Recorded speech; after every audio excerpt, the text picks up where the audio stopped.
Student identify करेंगे true और false statements को। सिन टेक्स्ट बुक 2012 से हमने एक क्वेश्चन लिया है। क्वेश्चन है जी के नेम करेंगे हम points are named by capital letter and lines are named by small letters.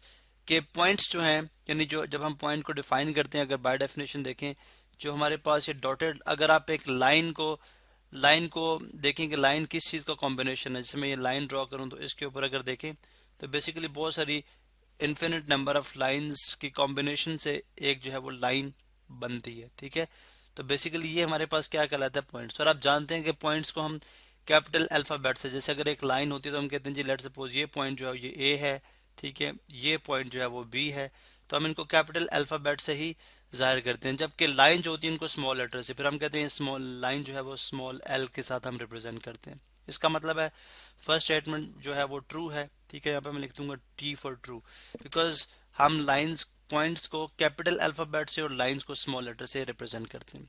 Planes can be noted by Greek letters alpha beta gamma and so on further, जो हमारे पास नेम्स हैं। तो ऐसा ही है, आप जानते हैं प्लेन से क्या मुराद है हमारी, कि अगर आप देखें जब हम एक पेज के ऊपर दो लाइंस ड्रॉ करते हैं, ठीक है, एक लाइन हम वर्टिकली ड्रॉ करते हैं यानी टॉप टू बॉटम, और एक ऐसी लाइन जो उससे 90 डिग्री के एंगल बनाएगी हॉरिजॉन्टली ड्रॉ की जाती है।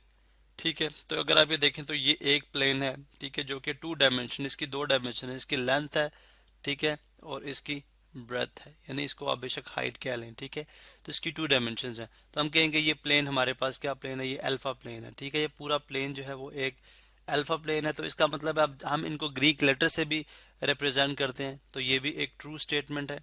ठीक है, इसी तरह से पी, ये जो सिंबल मैं लिखा है इसका मतलब होता है जी डज नॉट बिलोंग टू। यहाँ पे मैं अगर लिख दूँ तो इसका मीनिंग यहाँ पे मैं रेड से लिखता हूँ जी, इसका जो मीनिंग है वो होता है मैथ्स के अंदर डज नॉट बिलोंग टू। ठीक है, डज नॉट बिलोंग टू यानी ताल्लुक नहीं रखता, ये मतलब होता है इसका।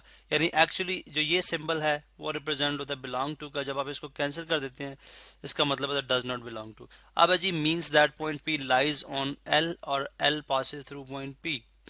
ठीक है, लेकिन यहाँ पे लिखा हुआ डज नॉट। अगर ऐसे हो कि पॉइंट पी, यानी अगर मैं यहाँ पे ऐसे कर दूं जैसे ये है, अब मैंने इसको point P belongs to L, अगर ये होगा तो होगा बिलोंग्स टू। ठीक है, लेकिन अगर आप इसको कैंसिल कर देंगे होगा डज नॉट बिलोंग टू। आप एक लाइन लेते हैं, लेट सपोज ये एक हमारे पास लाइन है और हम कहते हैं ये पॉइंट पी है। ठीक है, तो इसको अगर हम ये लिखेंगे कि पॉइंट पी जो है लाइन एल पे लाई करता है तो वो ऐसे आएगा, वो कैंसिलेशन में नहीं आएगा, वो डज नॉट में नहीं आएगा। लेकिन यहाँ पे लिखा हुआ डज नॉट में, यानी P does not belong to L means that point P lies on L. ऐसा तो नहीं है, क्योंकि स्टेटमेंट गलत हो जाती है। अगर P does not belongs to mean होना चाहिए P does not lie on L, इस तरह हो सकता है, यानी पी एल पे लाई नहीं करता। यहाँ पे जो सिंबल है वो बिलोंग टू का होना चाहिए, फिर ये स्टेटमेंट ट्रू होती। लेकिन अब चूंकि ये अपोजिट है इसलिए एक फॉल्स स्टेटमेंट है, तो मैंने लिख दिया इसके आगे फॉल्स। इसी तरह से आप यहाँ पे देख सकते हैं कि sets of points will be called geometrical figures. ऐसा ही है कि अगर आप देखिए मैं एक स्क्वायर यानी डब्बा बनाता हूँ जिसको मुरब्बा कहते हैं, ठीक है, जो कि आप छोटे ग्रेड्स में पढ़ गए हैं, अगर मैं इनको मिला दूं, ठीक है, तो मुख्तलिफ इनका सेट बना दूं, ये एक सेट बन रहा है। तो आप देख रहे हैं कि हमारे पास इस सेट के मिलने से हमारे पास यहाँ पे एक रेक्टेंगल बन गई। इसी तरह हम इन पॉइंट्स को मिला के एक ट्रायंगल यानी तीन जिसकी साइड्स होती हैं ट्रायंगल बना सकते हैं। तो ये मुख्तलिफ पॉइंट्स मैंने इनको कंबाइन किया तो ज्योमेट्रिकल फिगर्स ही बनती हैं। इसका मतलब ये हुआ कि ये स्टेटमेंट हमारे पास क्या है, true. Line is a subset of point, यानी लाइन जो है वो सबसेट का पॉइंट है, सबसेट है पॉइंट का। यानी हम यूं कह रहे हैं कि जो है बहुत सारी लाइंस मिलके पॉइंट बनाती हैं, जो कि गलत बात है। बात एक्चुअली ये है कि बहुत सारे पॉइंट्स मिलके जो है वो लाइन क्रिएट करते हैं। जैसे मैं यहाँ पे देखूं तो बहुत सारे पॉइंट्स हैं जो मिलके एक लाइन बना रहे हैं, ना कि बहुत सारी लाइन जो है वो मिलके पॉइंट बनाती हैं, तो ये गलत है। एक्चुअली जो ट्रू स्टेटमेंट है वो ये होनी चाहिए point is a subset of line, point is a subset of line. Point जो है वो सबसेट है लाइन का, ना कि लाइन जो है वो सबसेट है पॉइंट का, तो ये भी एक फॉल्स स्टेटमेंट है।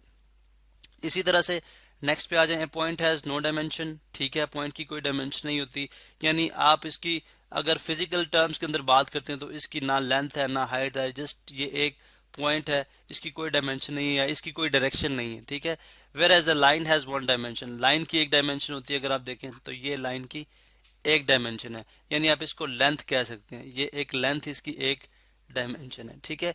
इसी तरह से यहां तक स्टेटमेंट ट्रू है। वेयर एज उसके बाद है एंड प्लेन हैज 4 डायमेंशंस, तो कहा जा रहा है जी प्लेन की जो है वो 4 डायमेंशंस होती हैं, जो कि गलत बात है। प्लेन की यहाँ पे जो है हमारे पास 2 डायमेंशंस होती है। जैसे अगर हमने यहाँ पे ड्रॉ किया तो इसकी एक लेंथ हो जाएगी, ठीक है, ये इसकी एक लेंथ है और ये इसकी एक ब्रेथ है। तो ये प्लेन जो है इसकी सिर्फ 2 डायमेंशन है, ना कि इसकी 4 डायमेंशन है। तो ये जो सेंटेंस है वो इस पूरी स्टेटमेंट को क्या कर देता है जी, फॉल्स। तो यहाँ पे मैंने लिख दिया एफ फॉर फॉल्स। नेक्स्ट है स्पेस है 3 dimension, that is length breadth and height. ऐसा ही है, अगर आप अपने घर के अंदर किसी दीवार के कोने को देखें तो वो इस तरह से होगा, यानी ये हाइट होगी, ठीक है, ये इस तरह से लेंथ होगी और ये होगी ब्रेथ होगी। तो इस तरह से एक रूम जो है वो, यानी यहाँ पे इस तरह से अगर मैं मेंशन करूँ यहाँ पे, तो एक रूम जो है वो इस तरह बना होता है, ठीक है, इस तरह से अगर आप देखें तो ये बेसिकली अगर आप देखें तो ये दीवार का कोना है जिसमें ये आपकी लेंथ है, ये ब्रेथ है और ये हाइट है। तो स्पेस में भी ऐसा ही होता है कि लेंथ होती है, ब्रेथ होती है और हाइट होती है, ठीक है। तो इसका मतलब है ये सेंटेंस, या डेप्थ की बात कर सकते हैं, ये सेंटेंस फिर हमारे पास क्या हो जाता है, ट्रू। तो इसलिए मैंने लिख दिया T for true.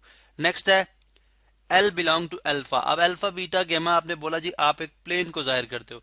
L belong to alpha means that line lie on a plane, ठीक है।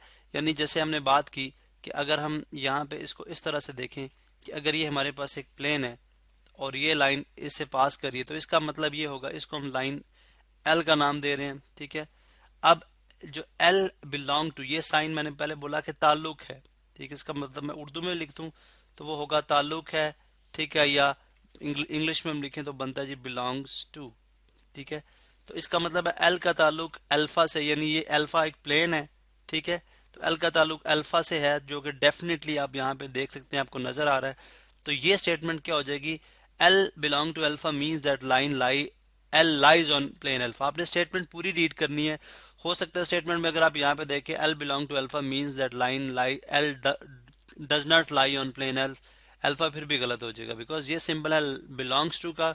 तो यहाँ पे यही होना चाहिए कि L lies on plane alpha, तो ये भी एक फिर ट्रू स्टेटमेंट होती है। इस तरह से अगर आपने देखा कि हमने तमाम जो बेसिक डेफिनेशंस थी, जो हमारे पास अनडिफाइंड टर्म्स हैं, पॉइंट, लाइन, प्लेन, स्पेस, इससे रिलेटेड हमने चीज़ों को स्टडी किया और उसको देखते हुए हमने ट्रू और फॉल्स स्टेटमेंट को आइडेंटिफाई किया।